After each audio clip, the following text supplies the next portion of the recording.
Bonsoir à tous. Petite vidéo pour parler du championnat poids lourd UFC ce soir. Pour dire qu'il va falloir bien profiter parce que juste après ce combat, la catégorie est complètement pliée. C'est-à-dire qu'il n'y aura plus rien d'intéressant avant un moment. Pourquoi? Si Cyril gagne ce soir, on a un champion qui a déjà été battu par deux champions sortants, qui a perdu de justesse contre Ngannou et qui s'est fait atomiser en 2 minutes par John Jones. C'est-à-dire que vous avez le gars qui est censé être le plus fort du monde, qui est minimum le troisième meilleur si jamais il y a Ngannou qui est dans la catégorie et John Jones.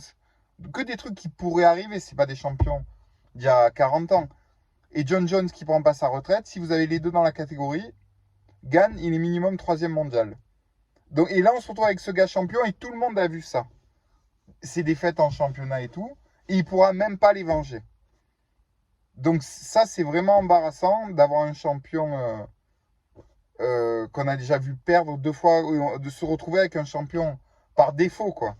Il serait même pas champion par intérim, il serait troisième mondial normalement. Mais il est super fort, mais ça marque mal pour un champion. Ça va vraiment pas passionner les Américains. Voilà. C'est-à-dire que tous les chiffres de pay-per-view qu'il va faire, ça va pas se vendre, ça va embarrasser l'UFC. Et c'est vraiment très dur pour la catégorie. Je suis pour lui, je crois que je suis pour lui parce qu'il est français et tout. Mais ça, c'est vraiment une situation compliquée. Et si Tom Aspinall gagne, ce qui normalement devrait arriver, là, c'est dramatique aussi parce que il a éclaté il a déjà éclaté tout le monde. Alors que normalement, il devrait commencer son run et on devrait avoir des match-ups alléchants qui nous hype. Là, il y a rien. Je pourrais même pas dire un combat qui serait intéressant après celui-là. Pour Aspinall, aucun. Soit c'est des revanches et les types, il les a éclatés tellement qu'il n'y a vraiment pas besoin d'une revanche. Revanche pour un gars qui s'est pris un KO en une minute, comme Curtis Blade ou Pavlovich. Et on a vu qu'il allait 3 fois plus vite. Ou revanche contre Volkov. Là, ça a duré 2 minutes et il était dépassé debout au sol. Ça n'a aucun intérêt.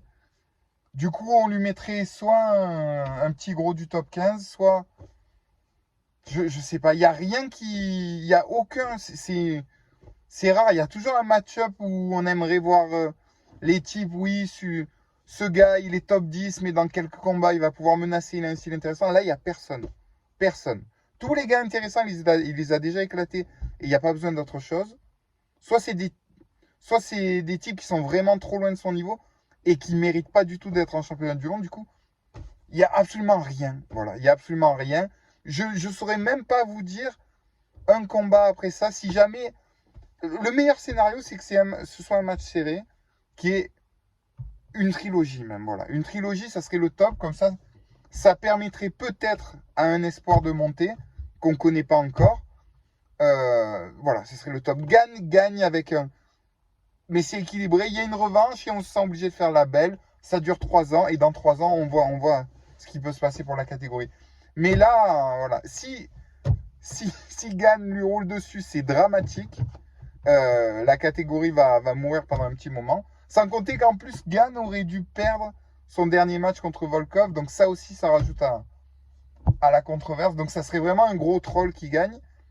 Et si Aspinall gagne, ouais, il n'y a rien. D'ailleurs, le père de Aspinall le disait, il reste 3 combats sur son contrat. Lui, il ne veut pas re-signer. Il veut évidemment des combats en boxe pour gagner beaucoup d'argent et parce qu'au moins il y a des combats alléchants et qu'il est bon en boxe. En plus, il y a un truc à faire. Et il n'y a rien à faire à l'UFC.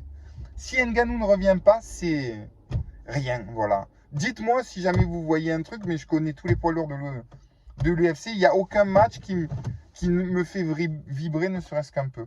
Voilà. Bon, ça c'est pourquoi il n'y a personne, parce que tous les gros gabarits préfèrent aller dans des sports qui sont bien mieux payés. On rappelle, dernière bourse en boxe de Usyk, c'était 132 millions d'euros et 67 millions d'euros pour son adversaire. Je pense que 132 millions d'euros, vous pouvez payer la catégorie des poids lourds pendant 10 ans, voilà. Champion inclus. Là, peut-être, ouais. C'est vraiment, c'est ahurissant, quoi. Je pense que Aspinal, là, va gagner peut-être 2, 3, 4 maximum ce soir. Euh, je suis même pas sûr. Je suis même pas sûr. L'UFC paye vraiment mal, quoi. Et ou alors, ils préfèrent aller en NFL ou en basket parce que ça rapporte plus et au moins vous avez votre cerveau intact. Et du coup ça casse un peu. La catégorie poids lourd, elle est. Pour vous dire, le dernier gars qui est rentré, le dernier espoir, je crois que c'est Ante Delija et c'est un partenaire d'entraînement de Aspinal. Et c'est le dernier gars où on a un peu de hype, mais jamais il battrait Aspinal. De toute façon, Aspinal a dit qu'il ne voudrait pas se battre contre lui. Ça serait un truc du genre, il lui laisse la ceinture sans combat, ça serait encore pire. Il n'y a que des scénarios catastrophes. Bref, voilà, petite vidéo. Profitez bien du combat poids lourd de ce soir parce que la catégorie risque de mourir. Mais ce soir, ça peut être un beau combat. Voilà. Et profitez du moment présent surtout. Et voilà quoi. Allez, bisous.